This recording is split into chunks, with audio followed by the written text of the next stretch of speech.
An enemy army marches towards a Roman legion.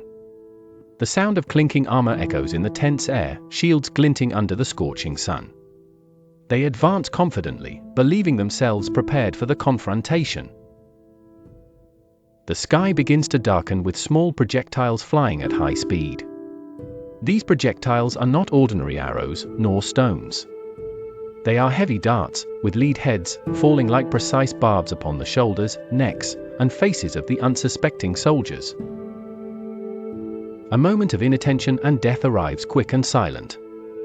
This devastating attack occurs even before hand-to-hand combat begins. And it is at this point that the plumata comes into play, as a weapon of psychological and destructive impact. The plumata unleashes chaos on the battlefield before swords are even drawn.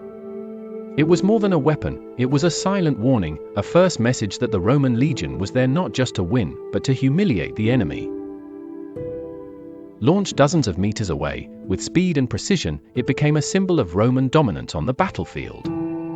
Its tactical use not only caused immediate casualties but also shattered the spirit of opposing troops before direct confrontation.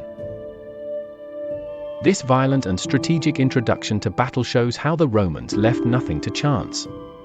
The use of the plumata represented an anticipation of physical combat, and its effectiveness was such that many surviving soldiers reported the panic caused by this first wave of attack. With this scenario in mind, it is now time to understand what exactly this deadly weapon was, how it was constructed, and why it became one of the great trump cards of the most feared army of antiquity. Now, before we explore the first topic, just check if you are subscribed to the channel, because in the upcoming videos there will be a series of content that will help you improve your knowledge of the history of the Roman Empire. A plumata, despite appearing simple, concealed refined engineering for Roman warfare. Its body was made of lightweight wood, ensuring easy handling and quick launch. Feathers or blade-like stabilizers were affixed at the rear, ensuring straight trajectory with precision and stability. It was like a silent arrow with the impact of a compact hammer. The true secret lay in its head, a sharp metal tip, usually forged from iron, followed by a massive lead, increasing range and piercing capability. When thrown with force by a trained soldier, the plumata could penetrate wooden shields and leather armor, embedding deeply into the enemy's flesh. Advanced versions featured barbs or multiple points, complicating removal and causing severe injuries. The plumata was designed for easy transport. Roman soldiers carried it hidden behind their shields, usually 5 units per warrior, for quick access. This eliminated the need for extra pouches and did not compromise defense during an attack. It was a compact, deadly, silent, and efficient weapon. The Romans created the plumata to turn the onset of combat into a calculated bloodbath, breaking lines and morale before the first war cry. The origin of the plumata dates back to the Hellenic world, more precisely to ancient Greece, around the 5th century BC, where the first prototypes of this weapon began to be used by light troops known as peltastes. These warriors already had the habit of throwing small metal darts with the aim of disrupting enemy lines before direct combat. However, the Greek version was still rudimentary and much less efficient than the Roman model that would come centuries later. It was only with the advent of Roman military engineering that the plumata reached its peak in terms of lethality, ergonomics, and tactics. During the 3rd to 5th centuries AD, when the Roman Empire was already facing pressures both at its borders and internally, the need for versatile and efficient weaponry intensified. The Romans, always practical and attentive to what worked, revived the idea of heavy darts from the Greeks, adapting it to the demands of an increasingly dynamic and chaotic battlefield. Thus, the plumata was prominently incorporated into the arsenal of the legions, especially during the late Empire period. Military authors of the time, such as Vegetius, frequently mention the weapon in their treatises, describing both its tactical function and its practical use on the battlefield. According to these records, the plumata became a standard component of the Roman soldier, reflecting Rome's strategic mindset: strike first, shake the enemy from a distance, and only then advance with full force. Furthermore, The Byzantines, direct heirs of the Roman military tradition, continued to use the plumata for centuries, demonstrating its lasting effectiveness and the impact this weapon had on the war strategies of an entire era. The design of the plumata was a lethal combination of simplicity and military ingenuity. Visually, it resembled a small spear or a robust arrow, but with unique features that set it apart from any other common projectile weapon. Its body was made of lightweight wood, usually ash or gray, which allowed for good aerodynamics without compromising strength. At the rear end, it was common to find feathers, just like on arrows, to ensure stability and accuracy in flight. But the true differentiator of the plumata lay in its head, a reinforced metal tip with a mold lead weight, from which its name derives, from the Latin plumbum, meaning lead. This weight not only provided greater penetrating power but also made the impact more devastating. The combination of the shaft's lightness and the concentrated weight at the tip allowed the plumata to dive onto the enemy with a force similar to that of a stone thrown by a sling, but with the advantage of piercing shields and light armor. This relatively simple structure allowed the weapon to be produced on a large scale and at a low cost, which was a crucial strategic factor for an empire in constant military campaign. Moreover, its compact size facilitated transport. Roman soldiers could carry several plumatas secured inside their shields or on their backs, ready to be thrown without interrupting their march. This transformed each legionary into a ranged threat, even if he was not a trained archer or slinger. In summary, the design of the plumata reflected the genius of Roman military engineering. A cheap, practical, precise, and destructive weapon, tailor-made to maximize the impact of a legion even before close combat began. And it is precisely this combination of form and function that explains its massive adoption in the later stages of the empire. The plumata was fundamental in Roman battle tactics, especially for its ability to launch attacks from a distance before engaging in hand-to-hand combat. This element of surprise was one of the greatest assets of the Romans, who always sought ways to destabilize their enemies before directly engaging. The plumata was thrown from a safe distance, meaning that Roman soldiers could hit their adversaries without exposing their battle lines. The Romans, known for their military discipline, adopted the plumata as part of a coordinated strategy for ranged attack. The legionaries, while marching or maintaining formation, could quickly draw the plumata from within their shields and hurl it at the enemy. As a throwing weapon, it did not require specialized skills like the bow or sling, making it accessible to all soldiers in the legion. This meant that any unit of legionaries could easily use the plumata, adding another element of defense and attack to the Roman strategy. In many cases, the plumatas were thrown while the Romans were still in formation, allowing the legions to maintain their integrity while causing damage from a distance. This was especially useful against troops that were unprepared for a ranged threat, such as enemy cavalry units, which often became disorganized when hit from afar.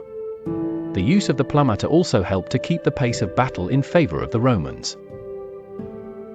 The Romans could pressure the enemy while advancing towards closer combat, forcing them to react and often making them vulnerable to the movements of the legions. Furthermore, the plumata proved to be an excellent way to destabilize heavier and better armed enemy units. Heavier units, such as heavy infantry soldiers or even knights, when faced with this type of attack, needed to stop to protect themselves or change their tactics. The damage caused by the plumata also boosted the morale of the Roman troops. As they saw their enemy being constantly hit before any real physical confrontation, it created a devastating psychological effect. In summary, the plumata was not just a physical weapon, but a psychological tool, used to undermine the enemy's forces. The plumata weakened their defense and created confusion in the opposing ranks, making the terrain more favorable for the hand-to-hand combat where the Romans truly excelled. The way the Romans used the plumata reveals not only their tactical genius but also their deep understanding of human behavior in combat situations.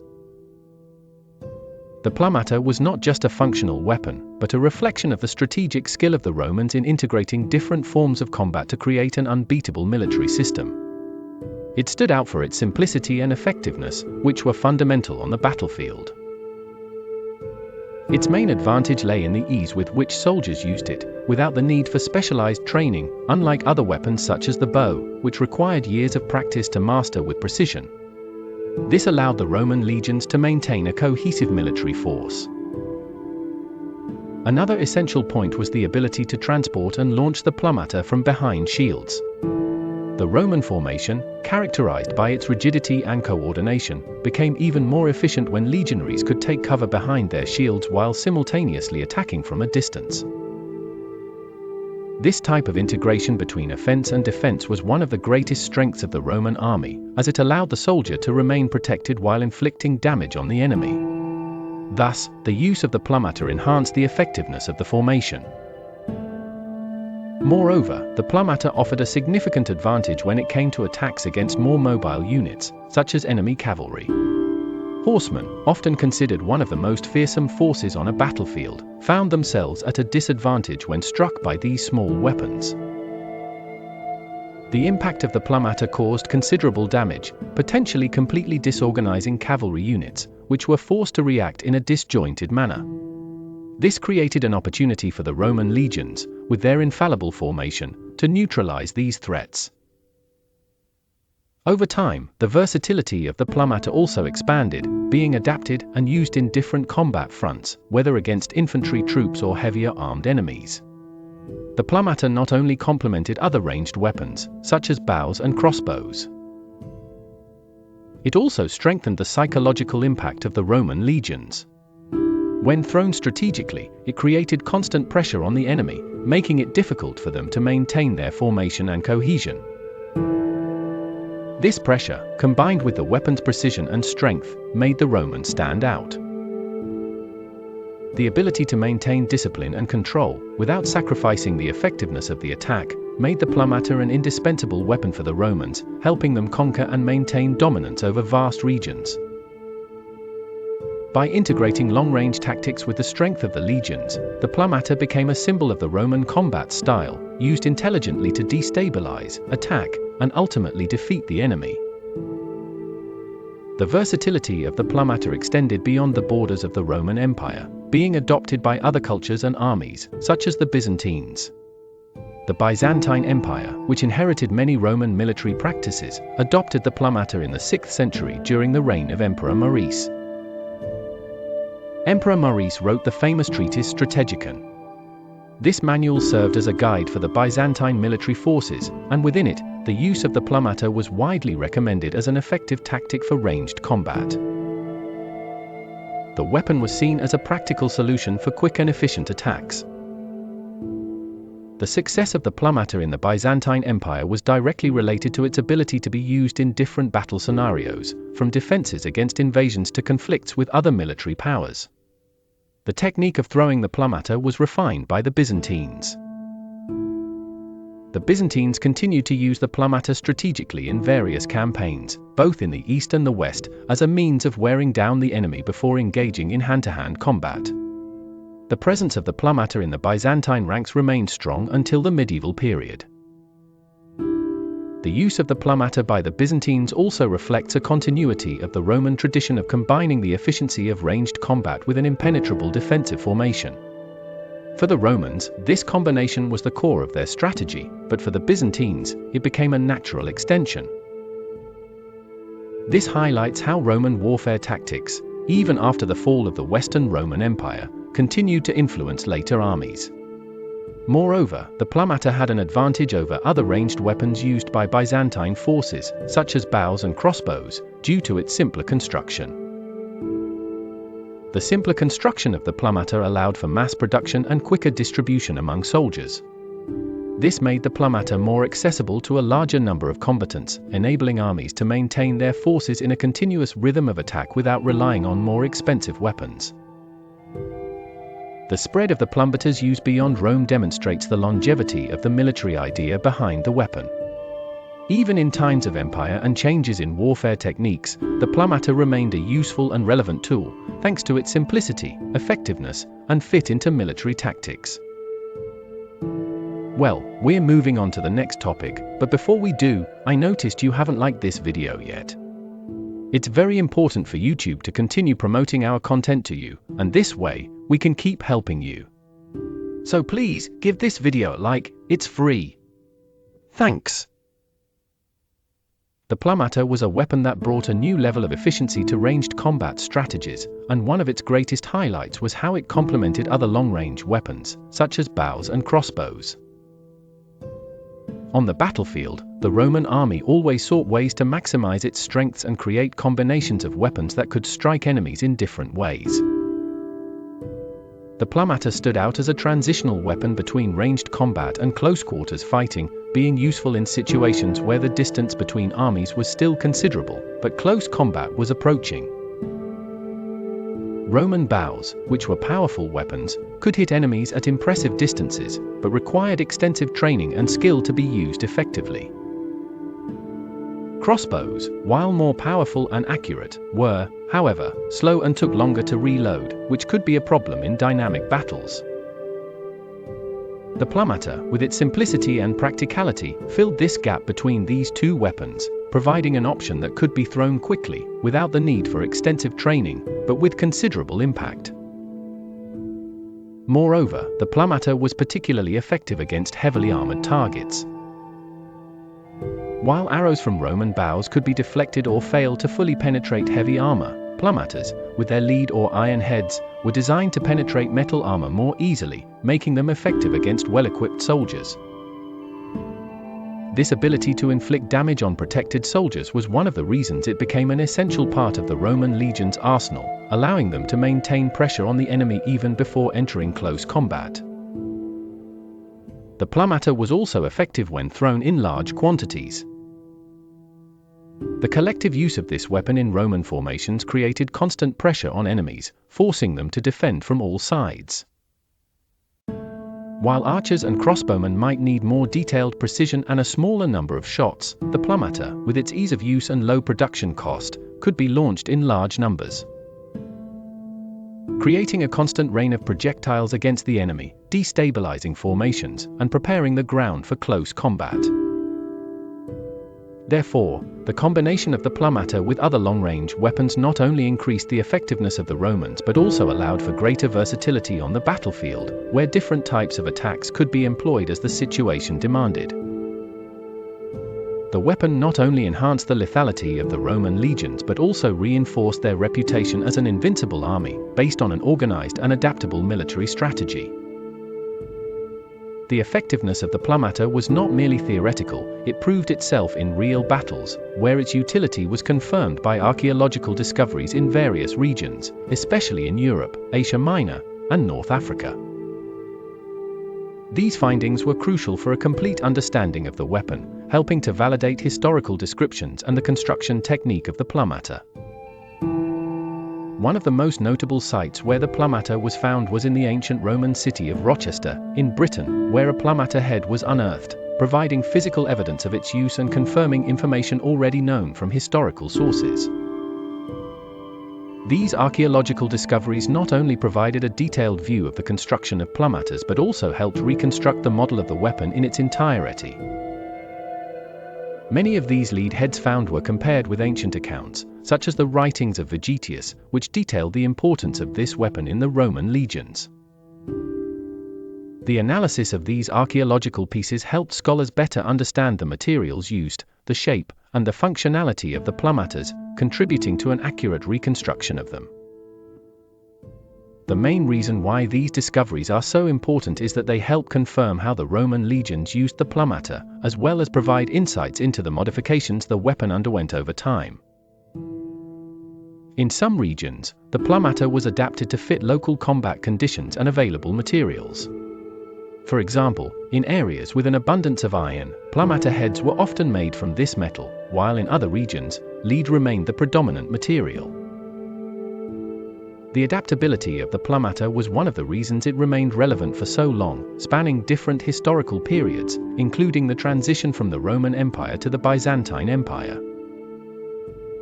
These discoveries also give us a perspective on how the plumata helped shape Roman military tactics, showing that the Romans were innovative in their approach to the battlefield, using simple yet effective weapons that could be mass-produced and used strategically. Thus, archaeological evidence helps complete the puzzle of how the Roman legions dominated the battlefield for centuries and how the plumata played a crucial role in that military dominance. The legacy of the plumata, as one of the most effective and innovative weapons of the Roman Empire, goes beyond its use on the battlefield. The influence of this weapon on military tactics and the evolution of armaments reflects Roman genius in adapting their forces to face different challenges. Although not as famous as the gladius or the pilum, the plumata had a lasting impact on how the Romans conducted their combat, especially during the most critical phases of the empire. Its ability to destabilize the enemy from a distance, without compromising defense, represents a clear example of how the Romans valued the combination of strategy, innovation, and practicality. The plumata not only helped soldiers gain an advantage in combat but also influenced the design of weapons in later empires, particularly regarding throwing weapons that could be used with precision and efficiency at medium distances.